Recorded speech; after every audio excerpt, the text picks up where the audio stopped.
오늘도 새벽 5시면 어김없이 시장이 깨어납니다. 중부시장은 이 작은 시골 도시에서 가장 활기찬 곳이죠. 30년 넘게 이곳을 지켜온 이봉래는 오늘도 시장회관에서 다른 상인들과 찻잔을 기울이며 이야기꽃을 피우고 있었습니다. 요즘 젊은 것들은 장사도 안 한다더니 저 아가씨는 참 성실어이. 복례의 시선이 향한 곳에는 한 달 전새로 문을 연 반찬 가게가 있었습니다. 가게 이름은 정성찬찬이었죠. 간판도 소박하고 가게 규모도 그리 크지 않았지만 하루도 빠짐없이 새벽부터 밤늦게까지 불이 켜져 있었습니다. 가게 안에서는 36살쯤 되어 보이는 여자가 묵묵히 일하고 있었습니다. 정미란이라는 이름의 이 여자는 참으로 신기한 사람이었습니다. 손님이 많이 몰려도 반대로 한산해도 늘 같은 표정을 유지했죠. 웃지도 찡그리지도 않는 그저 담담한 얼굴로 자신의 일에만 집중했습니다. 어머님, 오늘은 어떤 반찬 드릴까요? 미란의 목소리는 나지막했지만 또렷했습니다. 말투에는 서울 억양이 섞여 있었지만 어딘지 모르게 경직된 느낌이 있었죠. 마치 누군가에게 보고하듯 정확하고 간결한 말투였습니다. 복례는 가끔 미란을 유심히 관찰했습니다. 저 아가씨, 움직임이 참 특이해. 물건 하나 집어도 군더더기가 없고 칼질할 때 보면 마치 기계처럼 정확허이.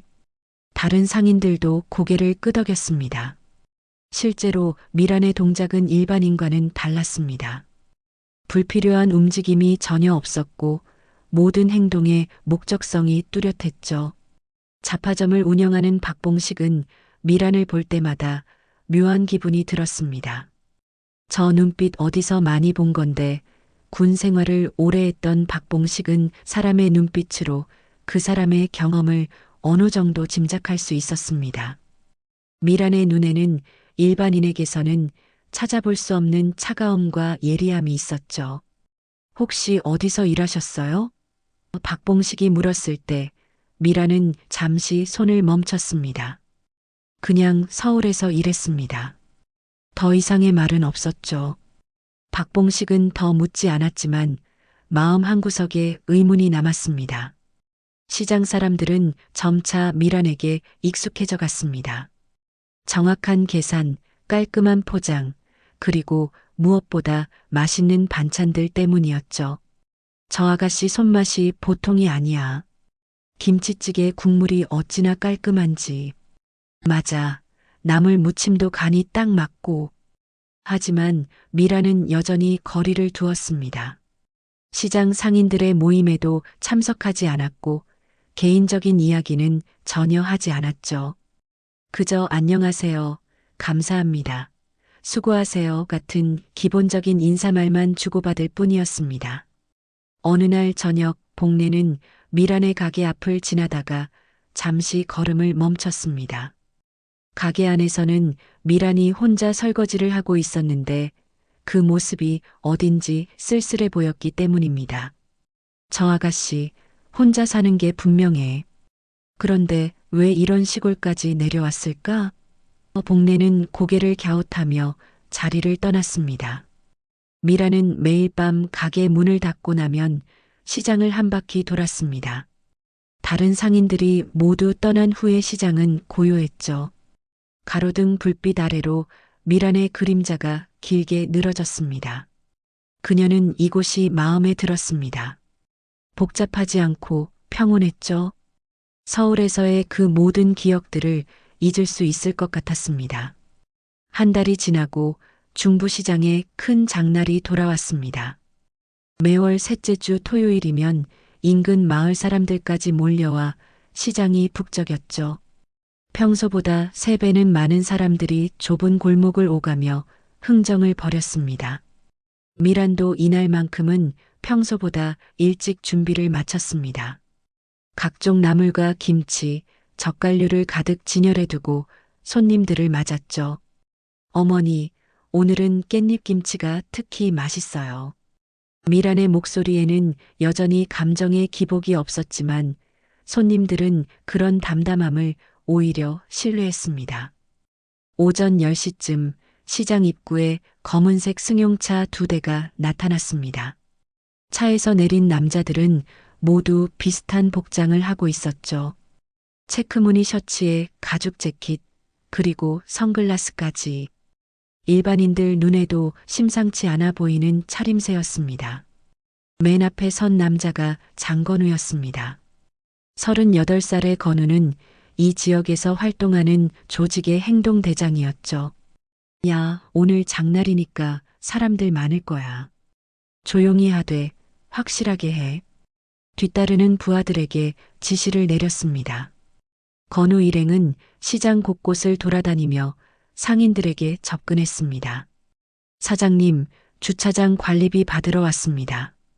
겉으로는 정당한 업무인 것처럼 포장했지만 실상은 보호비 명목의 갈취였죠. 대부분의 상인들은 사정을 알고 있었기에 별다른 저항 없이 돈을 건넸습니다. 아이고, 또 왔네. 복례는 한숨을 쉬며 지갑을 꺼냈습니다. 할매, 이번 달 것까지 밀렸어요. 10만 원이에요. 건우의 말에 복례는 얼굴을 찌푸렸습니다. 지난달에 냈는데 또 내라고? 장사가 잘 되나 보네요. 시장 사정이 좋아졌으니 당연히 올라야죠. 이런 광경을 지켜보던 박봉식은 속으로 분노했습니다. 저런 놈들이 언제까지 이러고 있을 건가. 하지만 혼자서는 어쩔 수 없다는 무력감만 들었죠. 경찰에 신고해봤자 증거도 없고 오히려 보복만 당할 게 뻔했습니다. 건우 일행은 드디어 미란의 가게 앞에 도착했습니다. 여기 새로 열었네. 건우는 가게 간판을 올려다보며 입꼬리를 올렸습니다. 정성찬찬 이름도 정겨워. 사장님 계세요? 미란은 손님에게 반찬을 포장해주고 있었습니다. 건우의 존재를 눈치챘지만 시선도 주지 않았죠. 어머니, 조심히 가세요. 손님을 배웅한 후에야 건우를 향해 고개를 돌렸습니다. 반찬 가게 새로 열었네요. 그런데 자릿세는 알고 있죠? 건우의 목소리에는 위협적인 톤이 섞여 있었습니다. 주변 상인들이 하나둘 이쪽을 바라보기 시작했죠. 모두들 숨을 죽이고 상황을 지켜봤습니다. 미라는 표정 하나 변하지 않고 대답했습니다. 자릿세요? 그래요. 이 시장에서 장사하려면 당연히 내야 하는 거죠. 한 달에 15만 원이에요. 건우는 미란의 팔을 잡으려고 손을 뻗었습니다. 그 순간 미란의 목소리가 낮게 깔렸습니다. 3초 안에 손 치우지 않으면 팔 못 씁니다. 건우는 웃음을 터뜨렸습니다. 뭐, 이 여자가 지금 뭐라고. 하지만 웃음은 곧 멈췄죠. 미란의 눈빛이 달라졌습니다. 평소의 담담함은 온데간데였고 차가운 살기가 흘러나왔죠. 건우는 본능적으로 위험을 감지했지만 이미 늦었습니다. 미란의 손이 번개처럼 움직였죠. 아! 건우의 비명이 시장에 울려 퍼졌습니다. 5초도 채 걸리지 않았습니다. 건우는 시장 바닥에 엎드려 있었고 두 팔은 뒤로 꺾인 채 움직일 수 없었죠. 미라는 건우의 목덜미를 누르며 말했습니다. 경고했잖아요. 주변 상인들은 입을 틀어막았습니다. 복례는 눈을 깜빡거리며 믿을 수 없다는 표정을 지었죠. 저게 대체 뭔? 박봉식은 무릎을 쳤습니다. 그래, 저 눈빛이 바로 그거였어. 건우의 부하들이 다급히 달려들었지만 미라는 여전히 냉정했습니다. 한 명은 손목을 잡혀 무력화됐고 다른 한 명은 다리를 걸려 넘어졌죠. 불과 몇 분 만에 조직원 5명이 모두 바닥에 널브러져 있었습니다. 다시는 이 시장에 나타나지 마세요. 미라는 건우의 귀에 속삭였습니다. 그리고 다른 상인분들한테도 손대지 마시고요. 건우는 고개를 끄덕일 수밖에 없었습니다. 뼈가 부러지는 것 같은 고통 때문이었죠. 시장은 순식간에 조용해졌습니다. 사람들은 모두 숨을 죽인 채 미란을 바라봤습니다. 그녀는 다시 평소의 담담한 표정으로 돌아가 손을 털었죠. 손님들 신경 쓰지 마시고 계속 구경하세요. 사건이 일어난 지 10분도 지나지 않아 시장은 다시 평소의 모습을 되찾았습니다. 하지만 사람들의 시선은 계속해서 미란의 가게로 향했죠. 누구 하나 쉽게 입을 열지 못했습니다. 방금 전 목격한 일이 현실인지 꿈인지 확신하기 어려웠기 때문입니다. 소연은 시장 한쪽에서 이 모든 광경을 휴대폰으로 촬영하고 있었습니다. 29살의 그녀는 평소 지역 맛집과 전통시장을 소개하는 콘텐츠 크리에이터였죠. 와, 이건 그냥 액션 영화인데요? 소연은 화면을 다시 확인하며 혼잣말을 했습니다. 영상 속에는 미란이 조직원들을 제압하는 장면이 선명하게 담겨 있었습니다. 언니, 괜찮으세요? 소연이 조심스럽게 미란에게 다가갔습니다.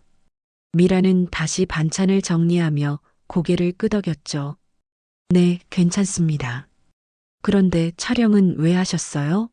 아, 이건 혹시 문제가 생길까 봐서요. 증거용으로. 소연은 당황하며 말을 더듬었습니다. 미라는 잠시 소연을 바라봤습니다. 그 영상 어디 올리실 건가요? 아니에요. 그냥 혹시 몰라서 찍어둔 거예요. 소연은 급히 손을 저었지만 미란의 표정은 여전히 무덤덤했습니다. 영상 올리는 게 일이시죠? 괜찮습니다. 하지만 편집은 조심히 해주세요. 복례는 미란의 가게 앞에서 우왕좌왕하고 있었습니다. 아가씨, 정말 괜찮아? 저놈들이 나중에 또 올지도 모르는데. 걱정 마세요, 할머니. 다시는 오지 않을 거예요. 미란의 확신에 찬 목소리에 복례는 더 이상 말하지 못했습니다. 박봉식은 참지 못하고 미란에게 다가갔습니다. 혹시 특수부대 출신이십니까? 미란의 손이 잠깐 멈췄습니다. 박봉식은 계속해서 말했죠. 저도 군 생활을 오래 했는데 아까 그 움직임은 보통 사람이 할 수 있는 게 아니에요. 그런 질문 옛날 상관들이 제일 싫어했어요. 미란은 웃지 않고 대답했습니다. 박봉식은 그 말에서 확신을 얻었죠. 역시 그렇구나. 그런데 어떻게 여기까지? 과거 이야기는 별로 하고 싶지 않습니다. 소연은 그날 저녁 자신의 작업실에서 촬영한 영상을 편집했습니다. 미란의 얼굴은 모자이크 처리했지만 그 놀라운 격투 실력은 그대로 담았죠. 영상 제목은 시장 상인을 괴롭히던 조직원들이 한 여성에게 당한 사연이었습니다. 다음 날 아침 소연의 영상은 지역 온라인 커뮤니티에서 폭발적인 반응을 보였습니다. 이거 진짜야? 액션 영화 촬영하는 건 아닌가? 저 여자 누구야? 댓글은 순식간에 수백 개를 넘어섰죠. 영상은 지역을 넘어 전국적으로 퍼져나갔습니다. 각종 온라인 커뮤니티와 소셜 미디어에서 화제가 됐죠. 시장 상인의 놀라운 정체, 조직원 5명을 혼자 제압한 여성 같은 제목으로 계속 재생산됐습니다. 미라는 이런 소동을 전혀 모르고 있었습니다. 평소와 다름없이 새벽에 가게를 열고 반찬을 준비했죠. 하지만 시장에 오는 손님들의 시선이 예전과 달라진 것을 느낄 수 있었습니다. 호기심 어린 눈빛으로 자신을 바라보는 사람들이 늘어났기 때문입니다. 아가씨, 어제 그 일 때문에 인터넷에서 난리래요. 복례가 휴대폰을 들고 찾아왔습니다. 뭐가 난리예요? 미라는 영상을 보고 나서야 상황을 파악했습니다. 자신의 얼굴은 보이지 않았지만 목소리와 가게 위치로 충분히 신원이 노출될 수 있었죠. 박봉식도 영상을 본 후 미란을 찾아왔습니다. 이제 확실해졌어요. 아까 그 동작들, 특수부대 격투술이 맞죠? 미란은 한숨을 쉬었습니다. 박 사장님, 과거 이야기는 정말 707 특이묘단 출신이셨습니까? 미란의 표정이 굳어졌습니다. 707 특이묘단은 일반 사람들에게는 잘 알려지지 않은 특수부대였죠. 박봉식이 이 부대를 안다는 것은 그도 군에서 상당한 경험을 쌓았다는 의미였습니다. 어떻게 그 부대를 아세요? 미란이 처음으로 진지한 표정을 지었습니다. 제가 예전에 군수 지원 업무를 했거든요. 707 특이묘단 분들과 몇 번 일한 적이 있어요.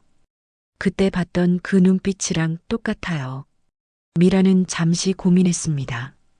이미 영상까지 퍼진 상황에서 계속 숨길 필요가 있을까 싶었죠. 맞습니다. 옛날 이야기지만, 그럼 왜 여기까지 오셨어요? 그런 경력이면 어디서든 좋은 일자리를. 그런 게 중요하지 않아요. 시장 사람들은 점점 미란에 대한 호기심이 커졌습니다. 하지만 동시에 두려움도 생겼죠. 평범한 반찬가게 사장이라고 생각했던 사람이 사실은 특수부대 출신이었다니 쉽게 받아들이기 어려웠습니다. 미라는 이런 시선들이 부담스러웠습니다. 조용히 살고 싶어서 이곳까지 왔는데 다시 주목받게 된 것이 마음에 걸렸죠. 이제 또 떠나야 하나. 미란은 혼자 중얼거렸습니다. 영상이 퍼진 지 사흘이 지났지만 시장의 분위기는 여전히 어수선했습니다. 평소보다 많은 사람들이 미란의 가게 주변을 서성거렸고 일부는 대놓고 사진을 찍으려 하기도 했죠. 미란은 이런 상황이 불편했지만 내색하지 않고 묵묵히 자신의 일을 계속했습니다. 새벽 4시 미란은 평소처럼 가게 문을 열려고 했습니다. 하지만 가게 앞에 서자마자 이상한 기운을 느꼈죠. 유리창이 거미줄처럼 금이 가 있었고 바닥에는 깨진 유리 조각들이 흩어져 있었습니다. 가게 문 앞에는 죽은 쥐 한 마리가 놓여 있었죠. 미라는 표정 하나 변하지 않고 상황을 살폈습니다. 유리창을 깬 도구는 보이지 않았지만 누군가 의도적으로 한 일이라는 것은 분명했죠. 쥐를 치우고 유리 조각들을 쓸어 담으며 미라는 혼잣말을 했습니다. 청마파, 아직 안 없어졌네요. 복례는 평소보다 일찍 나와서 미란의 가게 앞 상황을 목격했습니다. 아이고, 이게 무슨 일이야. 복례는 급히 미란에게 달려갔죠. 아가씨, 이거 누가 한 짓인지 뻔하잖아. 당장 경찰서에 신고해야 해. 괜찮습니다, 할머니. 미라는 여전히 침착했습니다. 신고는 하지 않을 거예요. 왜? 이런 걸 그냥 넘기면 더 심해질 거야. 복례는 이해할 수 없다는 표정을 지었죠. 미라는 고개를 저으며 유리 조각을 계속 치웠습니다. 박봉식도 출근하다가 이 광경을 보고 달려왔습니다. 이거 완전히 협박이잖아요. 경찰에 신고해야. 박 사장님도 아시잖아요. 경찰이 와봤자 증거도 없고 오히려 더 복잡해질 뿐이에요. 미란의 말에 박봉식은 할 말을 잃었습니다. 미란은 과거의 기억을 떠올리고 있었습니다. 707 특이묘단에서 활동할 때 청마파라는 조직과 여러 번 마주쳤던 기억이 생생했죠. 특히 마지막 작전에서 일어났던 그 일이 머릿속을 스쳐 지나갔습니다. 정우야, 뒤쪽 경계 부탁해. 당시 미란의 파트너였던 정우는 믿음직한 동료였습니다. 하지만 그날 작전에서 정우는 청마파 조직원의 총격에 목숨을 잃었죠. 미란은 그 충격으로 심한 트라우마에 시달렸고 결국 전역을 선택했습니다. 그때 체포했던 장태석. 분명히 감옥에 들어갔는데 미란은 기억을 더듬어 봤습니다. 장태석은 청마파의 보스였고 미란이 직접 체포했던 인물이었죠. 하지만 조직이 완전히 해체된 것은 아니었나 봅니다. 낮이 되자 시장 상인들이 하나둘 모여들었습니다. 미란의 가게 상황을 본 사람들은 모두 분노했죠. 이런 식으로 보복하다니 정말 비겁해. 아가씨가 우리를 위해서 나섰는데 복례는 상인의 긴급 회의를 소집했습니다. 이 문제를 그냥 넘길 순 없어요. 복례가 회의를 시작했습니다. 미란 씨 때문에 우리가 그놈들한테서 해방된 건데 이런 식으로 보복당하게 놔둘 순 없잖아요. 다른 상인들도 고개를 끄덕였습니다. 시장 차원에서 보안업체라도 써야 하는 거 아닌가? 아니면 경찰서에 순찰을 늘려달라고 요청하든지. 상인들의 의견이 분분했지만 근본적인 해결책은 나오지 않았죠.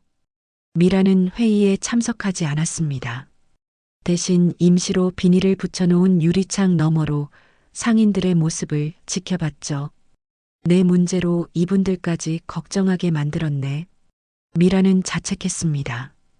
오후가 되자 소연이 미란을 찾아왔습니다.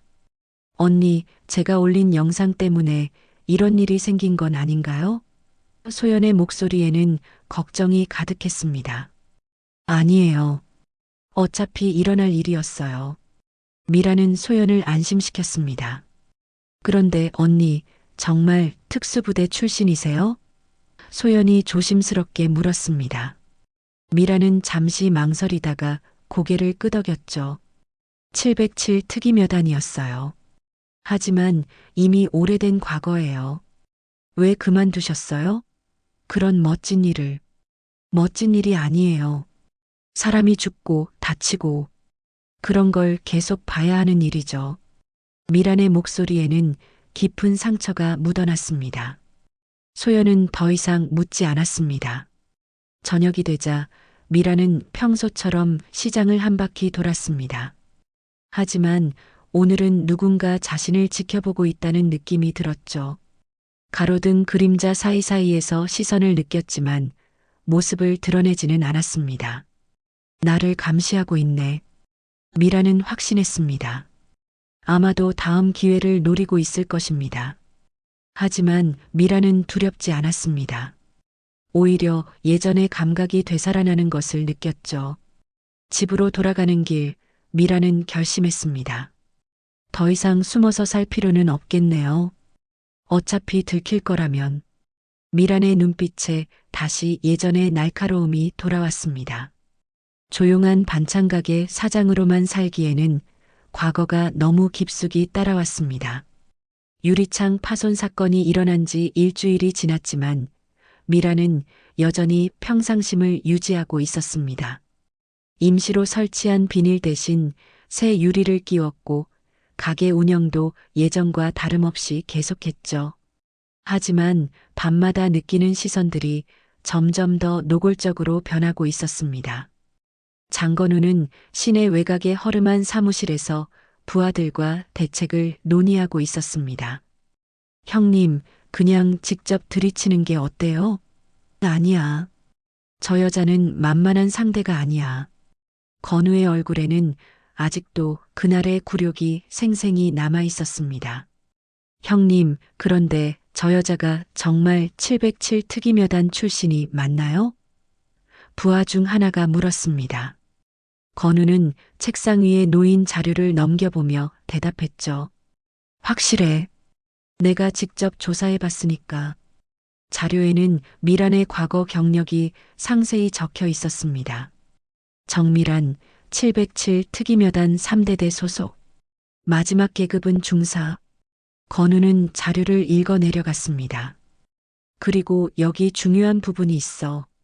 2021년에 벌어진 청마파 소탕 작전의 주요 작전 요원이었다고 나와 있어. 부하들의 표정이 굳어졌습니다. 그럼 혹시... 맞아. 우리 대부를 잡은 게 바로 저 여자야. 건우의 목소리에는 분노가 섞여 있었죠. 장태석? 내 아버지를 감옥에 보낸 년이 바로 저 정미란이야. 건우는 과거를 회상했습니다. 2021년 아버지 장태석이 체포당했을 때 자신은 25살이었죠. 조직의 2인자였던 아버지가 갑작스럽게 사라지면서 청마파는 거의 해체 직전까지 갔었습니다. 그때 우리 가족이 얼마나 힘들었는데. 형님, 그럼 이건 단순한 시장 갈등이 아니라 복수전이네요. 그래. 이제야 제대로 된 이유가 생겼어. 건우는 자료를 덮으며 결심을 굳혔습니다. 하지만 함부로 덤비면 안 돼. 저 여자는 우리가 생각하는 것보다 훨씬 위험해. 한편 미라는 자신도 모르게 과거의 기억 속으로 빠져들고 있었습니다. 특히 정우와 함께했던 마지막 작전이 자꾸만 떠올랐죠.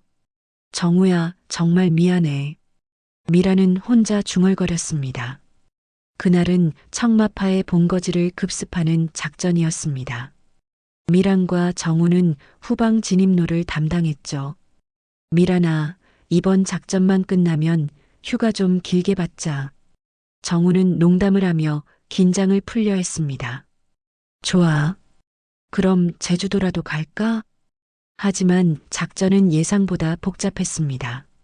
청마파 측에서 미리 정보를 입수했는지 곳곳에 매복이 있었죠. 미란, 뒤쪽에서 누군가 접근하고 있어. 정우의 외침이 들린 순간 총성이 울렸습니다. 정우. 미란이 뒤를 돌아봤을 때 정우는 이미 바닥에 쓰러져 있었습니다. 가슴에서 피가 흘러나오고 있었죠. 미안. 미란아. 내가 방심했나 봐. 정우의 마지막 말이었습니다. 미라는 그 충격으로 한동안 제대로 된 임무를 수행하지 못했습니다. 동료의 죽음에 대한 죄책감과 트라우마로 밤잠을 이루지 못했죠. 결국 심리 상담을 받았지만 호전되지 않았고 전역을 결심했습니다. 내가 더 조심했어야 했는데, 내가 정우를 지켜줬어야 했는데, 미라는 지금도 그때의 후회로 괴로워했습니다. 조용한 시골 생활을 선택한 것도 그런 기억들을 잊고 싶어서였죠. 밤 11시 미란의 자취방 앞에 수상한 인기척이 들렸습니다. 미란은 잠들기 전이었지만 즉시 긴장했죠. 발소리를 죽여가며 현관문 쪽으로 이동했습니다. 문 밖에서는 남자들의 속삭이는 소리가 들렸습니다. 확실해, 여기가 맞아. 조용히 해. 들킬라. 미라는 상황을 파악했습니다. 최소 4~5명은 되는 것 같았죠. 미라는 재빨리 휴대폰으로 시간을 확인했습니다. 새벽 급습을 계획한 모양이었습니다. 현관문이 조용히 열리기 시작했습니다. 문고리를 돌리는 소리가 거의 들리지 않을 정도로 조심스러웠죠. 하지만 미란에게는 그 작은 소리도 천둥 소리만큼 크게 들렸습니다. 707 특임여단에서 훈련받은 청각은 여전히 예리했습니다. 들어가자. 첫 번째 남자가 방 안으로 발을 들여놓았습니다. 하지만 그 순간 어둠 속에서 미란의 손이 번개처럼 움직였죠. 아! 남자의 비명이 새어나왔지만 즉시 목이 눌려 소리가 막혔습니다. 뭐야, 왜 안 들어와? 뒤에 있던 남자들이 의아해했습니다. 하지만 이미 늦었죠. 미라는 첫 번째 남자를 제압하고 나머지들을 기다리고 있었습니다. 어둠은 미란에게 유리했습니다. 상대방은 지형을 모르지만 미라는 자신의 집을 손바닥보다 잘 알고 있었으니까요. 이상해, 들어가 봐. 두 번째 남자가 들어오자마자 미란의 발차기에 맞아 쓰러졌습니다. 세 번째, 네 번째 남자도 마찬가지였죠. 불과 5분 만에 5명이 모두 바닥에 널브러져 있었습니다. 미라는 전등을 켰습니다. 남자들은 모두 기절해 있었고 심각한 부상은 없어 보였죠. 미라는 의도적으로 급소를 피해서 공격했습니다. 죽이려는 게 아니라 무력화시키는 것이 목적이었으니까요. 707 특임여단의 실력 아직 녹슬지 않았네요. 미라는 혼잣말을 하며 119에 신고했습니다. 구급차와 경찰이 필요했죠. 이제 더 이상 숨어 살 필요는 없을 것 같았습니다. 새벽 1시 미란의 자취방 앞에는 구급차 3대와 경찰차 2대가 출동했습니다. 5명의 남자들은 모두 전치 8주 진단을 받았지만 생명에는 지장이 없었죠. 미라는 머리카락 하나 흐트러지지 않은 채 경찰관들에게 상황을 설명했습니다. 정당방위입니다. 저들이 무단 침입을 했고 저는 제 몸을 보호했을 뿐이에요. 미란의 목소리는 차분했습니다. 현장을 본 경찰관들은 혀를 찼죠. 도대체 어떻게 혼자서 5명을 특수부대 출신이라고 들었는데 정말이네요. 다음 날 아침 시장은 또다시 술렁였습니다. 새벽에 벌어진 일이 벌써 소문으로 퍼졌기 때문이죠. 미란 씨가 또 조직원들을 혼내줬대요. 이번엔 5명이나 됐다던데? 복례는 걱정스러운 표정으로 미란의 가게로 향했습니다. 아가씨, 괜찮아? 복례가 숨을 헐떡이며 가게에 도착했을 때 미란은 평소와 다름없이 반찬을 준비하고 있었습니다. 네, 할머니. 걱정 마세요. 어떻게 걱정을 안 해? 이제 정말 위험해진 거 아니야? 박봉식도 일찍 나와서 미란을 확인했습니다. 정말 대단하시네요. 하지만 이제 본격적으로 조심하셔야겠어요. 왜요? 저들이 이제 진짜 화가 났을 테니까요. 앞으로는 더 치밀하게 나올 거예요. 오전 10시쯤 지역 언론사 기자들이 시장에 나타났습니다.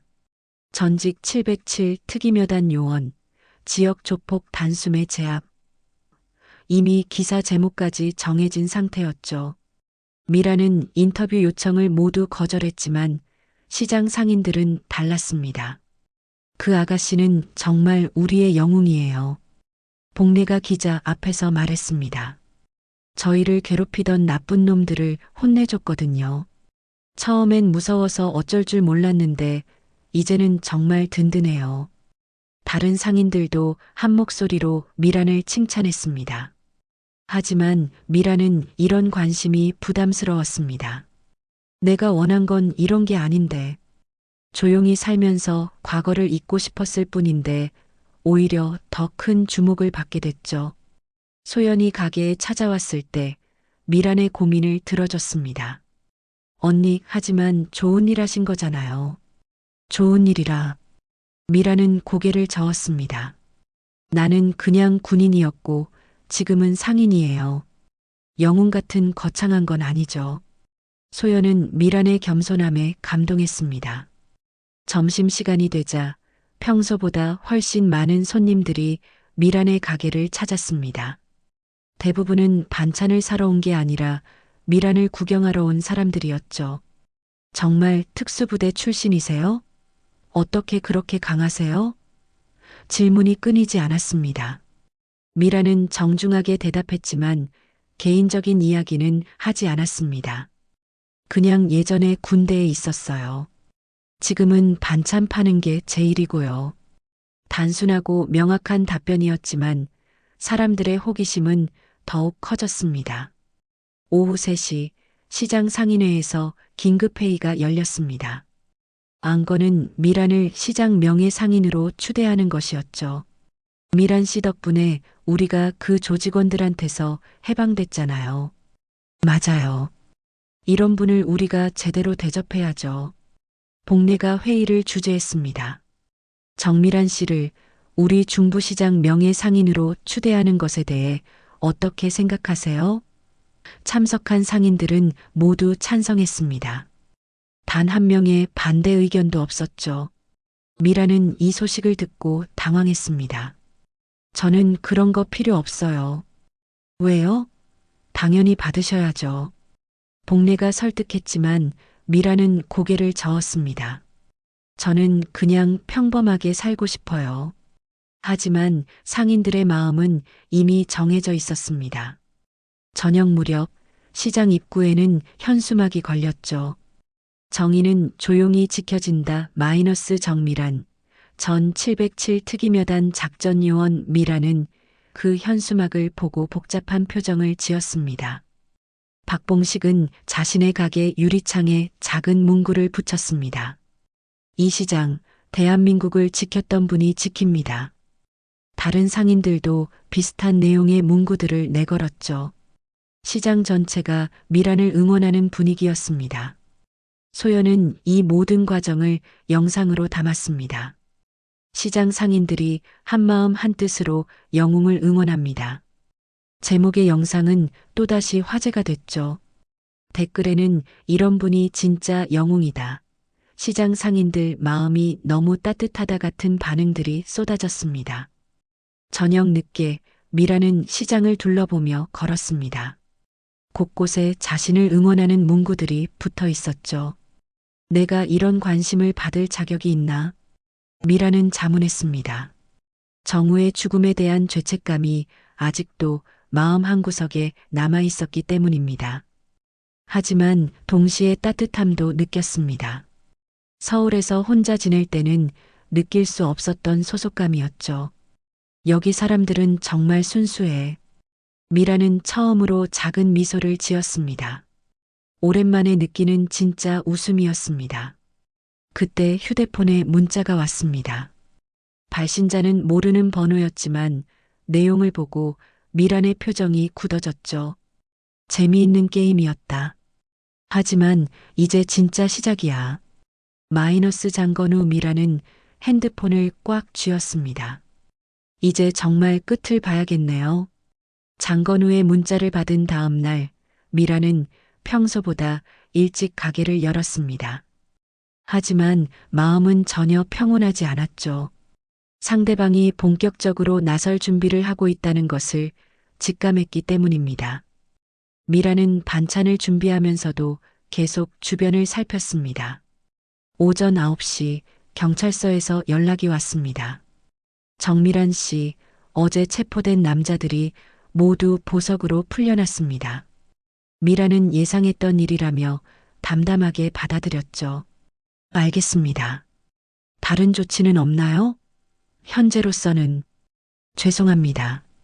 복내는 이 소식을 듣고 불안해했습니다. 이럴 줄 알았어. 저런 놈들이 그냥 가만히 있을 리가 없잖아. 할머니, 걱정 마세요. 저도 준비하고 있으니까요. 미란의 말에 복내는 고개를 갸웃했습니다. 무슨 준비? 미라는 비밀스럽게 움직이고 있었습니다. 예전 동료들과 연락을 취해서 장건우와 청마파에 대한 정보를 수집하고 있었죠. 정미란, 오랜만이야. 전화 너머로 들려오는 목소리는 707 특이묘단 시절 상관이었던 김중령의 목소리였습니다. 중령님, 청마파 잔당에 대한 정보가 필요해요. 아직도 그 일로 고생하고 있구나. 잠깐만 자료를 찾아볼게. 김중령은 잠시 후 충격적인 정보를 전해줬습니다. 장건우, 장태석의 아들이야. 그리고 정우가 죽은 그날. 사실 장건우도 현장에 있었어. 미란의 손이 떨렸습니다. 무슨 말씀이세요? 당시에는 확실하지 않아서 말하지 않았는데 최근에 새로운 증거가 나왔어. 정우를 쏜 총이 장건우 소유였다는 게 확인됐거든. 미라는 휴대폰을 떨어뜨릴 뻔했습니다. 그럼 정우를 죽인 게 장건우일 가능성이 높아. 하지만 당시에는 미성년자였고 직접적인 증거가 부족해서 기소하지 못했어. 김중령의 설명에 미라는 분노가 치솟는 것을 느꼈습니다. 동시에 복수에 대한 생각도 들었죠. 점심시간 미라는 시장 상인들과 함께 밥을 먹었습니다. 평소와 달리 말이 없는 미란을 보고 복내가 걱정했죠. 아가씨, 무슨 일 있어? 얼굴이 안 좋아 보여. 아니에요, 할머니. 그냥 좀 피곤해서요. 박봉식도 미란의 변화를 눈치챘습니다. 혹시 새로운 정보라도 들으셨나요? 네. 조금. 미라는 더 자세한 이야기는 하지 않았습니다. 하지만 마음속으로는 계획을 세우고 있었죠. 이제 정말 끝을 봐야겠어. 오후 2시 미라는 경찰서를 찾았습니다. 김중령에게서 받은 새로운 증거 자료를 USB에 담아서 가져갔죠. 이것은 2021년 청마파 소탕 작전 당시 수집된 추가 증거입니다. 담당 형사는 자료를 보고 놀랐습니다. 이 자료가 진짜라면 장건우를 정우 경사살인 혐의로 재수사할 수 있겠는데요. 정확한 자료입니다. 제가 직접 확인했거든요. 미란의 목소리에는 확신이 넘쳤습니다. 형사는 즉시 수사팀을 구성하겠다고 약속했죠. 저녁 무렵 장건우는 부하들과 함께 시내 외곽의 폐창고에 숨어 있었습니다. 형님, 이제 정말 위험해졌어요. 경찰들이 우리를 찾고 있다던데요. 알고 있어. 하지만 도망갈 수는 없어. 이번 기회에 확실히 해결해야 해. 그런데 형님, 정말 그 여자한테 복수하실 건가요? 부하의 질문에 장건우는 분노에 찬 눈빛을 보였습니다. 당연하지. 우리 아버지를 감옥에 보낸 년이야. 그리고 장건우는 잠시 멈췄다가 계속했습니다. 정우라는 놈을 죽인 것도 나야. 부하들은 충격을 받았습니다. 형님이 직접? 그래. 그때 나는 19이었어. 아버지 작전에 처음 참여했던 날이었지. 총을 쏠 기회가 생겨서 그냥. 장건우는 과거를 회상하며 씩 웃었습니다. 그 여자가 얼마나 괴로워했는지 알아? 동료 죽은 충격으로 군대도 그만뒀다던데. 장건우는 그 사실을 알고 있었습니다. 미란을 괴롭히기 위해 일부러 조사한 것이었죠. 복수는 이런 거야. 상대방이 가장 아파할 부분을 찌르는 거. 밤 10시 미란의 휴대폰에 또 문자가 왔습니다. 내일 새벽 2시 시장 뒤편 창고에서 만나자. 혼자 와. 안 오면 시장 상인들이 다칠 거야. 미라는 문자를 읽고 각오를 다졌습니다. 드디어 끝낼 때가 왔네. 미라는 예전에 사용하던 장비들을 꺼냈습니다. 방탄조끼, 전술용 장갑, 그리고 몇 가지 도구들이었죠. 707 특이묘단 시절 사용하던 것들이었지만 여전히 상태는 양호했습니다. 정우야, 이제 진짜 복수해줄게. 자정이 넘어서 미라는 시장을 마지막으로 둘러봤습니다. 상인들이 자신을 응원하는 문구들이 여전히 붙어 있었죠. 이분들을 지켜야 해. 미라는 결심을 더욱 굳혔습니다. 개인적인 복수도 중요했지만 무고한 사람들을 보호하는 것이 더 중요했습니다. 새벽 1시 반 미라는 약속 장소로 향했습니다. 달빛도 없는 깜깜한 밤이었지만 미란에게는 문제가 되지 않았죠. 야간 작전에 익숙했기 때문입니다. 장건우, 이제 정말 끝을 보자. 창고 근처에 도착하자 미라는 상황을 파악했습니다. 건물 주변에 최소 8명 정도가 매복해 있었죠. 하지만 미라는 두렵지 않았습니다. 오히려 예전의 감각이 되살아나는 것을 느꼈습니다. 복수인가 정의인가? 둘 다일 수도 있겠네. 새벽 2시 폐창고 안은 고요했습니다. 장건우는 중앙에 서서 미란을 기다리고 있었죠. 주변에는 부하들이 곳곳에 숨어 있었지만 미란은 이미 그들의 위치를 파악한 상태였습니다. 707 특이묘단에서 익힌 야간 침투 기술은 여전히 완벽했죠. 정미란, 드디어 왔구나. 장건우의 목소리가 창고 안에 울려 퍼졌습니다. 미라는 조용히 건우 앞에 나타났죠. 혼자 왔네. 착한 여자야. 건우는 비웃음을 지으며 말했습니다. 하지만 여기서 살아서 나갈 생각은 하지 마. 미라는 담담하게 대답했습니다. 장건우, 내가 정우를 죽였다는 걸 알고 있어. 건우의 표정이 굳어졌습니다. 어떻게 알았지? 증거도 있어. 이미 경찰에 넘겼고. 건우는 분노로 주먹을 쥐었죠. 그래, 맞아. 내가 죽였어. 그때 19이었지만 총은 제대로 쐈거든. 건우는 자랑스럽다는 듯이 말했습니다. 내 동료가 죽을 때 얼굴이 얼마나 우스웠는지 몰라.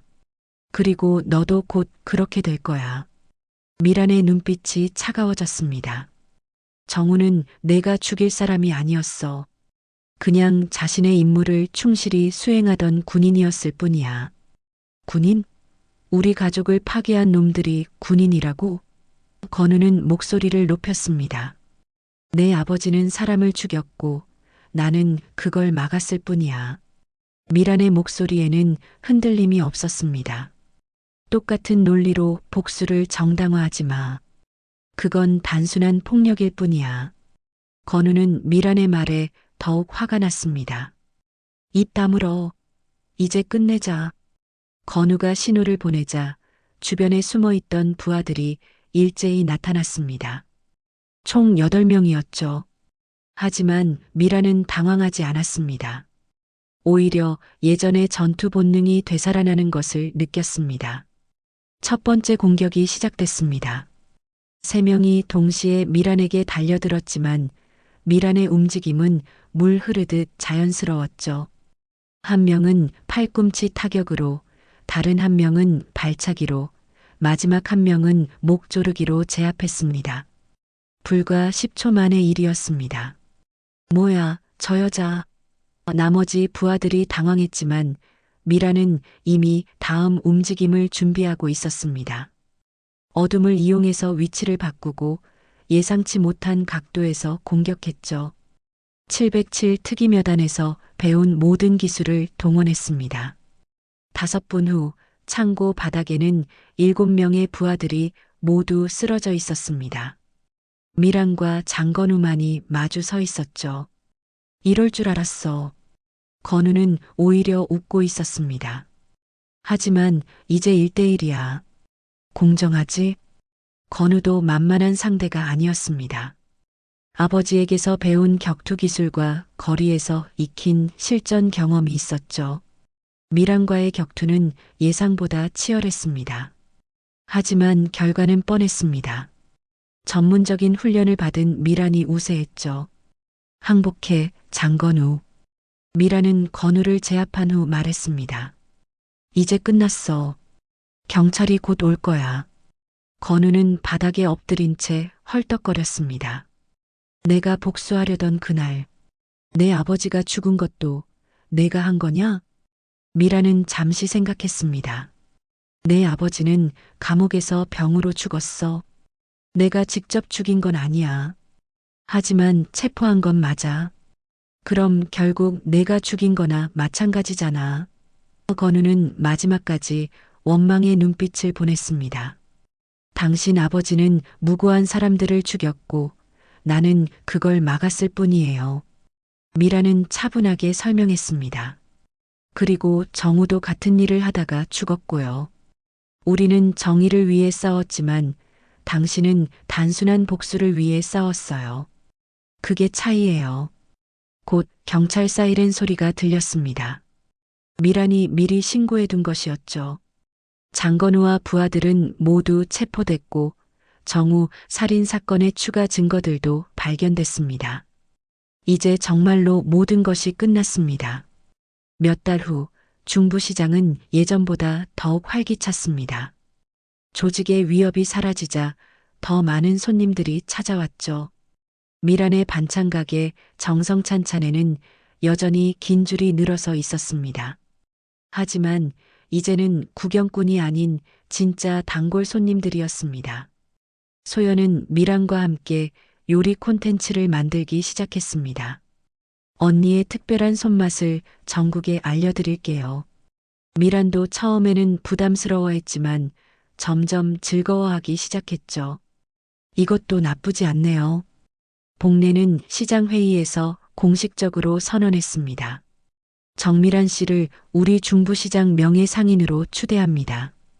박수 소리가 회관을 가득 메웠습니다. 미라는 이번에는 거부하지 않았죠. 감사합니다. 이곳이 제 진짜 집인 것 같아요. 박봉식은 자신의 가게 유리창 문구를 바꿨습니다. 이 시장, 대한민국을 지켰던 분이 지킵니다에서 이 시장, 우리 모두가 함께 지킵니다로 바뀌었죠. 미란만의 책임이 아니라 모든 상인들이 함께 만들어가는 공간이라는 의미였습니다. 시장 입구의 현수막도 새로 바뀌었습니다. 정의는 조용히 지켜진다. 마이너스 중부시장 명예상인 정미란이라고 적혀 있었죠. 미란은 그 현수막을 보며 처음으로 활짝 웃었습니다. 정우도 이런 모습을 보면 기뻐할 것 같았습니다. 저녁 무렵 미라는 여전히 시장을 한 바퀴 돌았습니다. 하지만 이제는 쓸쓸함이 아니라 따뜻함을 느꼈죠. 곳곳에서 들려오는 상인들의 웃음소리, 손님들과 주고받는 정겨운 대화들이 미란의 마음을 채워줬습니다. 조용한 시장의 골목 어귀에서 누군가는 그저 밥을 팔고 누군가는 정의를 지킵니다. 하지만 가장 중요한 건 우리가 서로를 지켜주고 있다는 사실입니다. 정밀한 그 평범하면서도 특별한 얼굴을 우리는 오래도록 기억할 것입니다.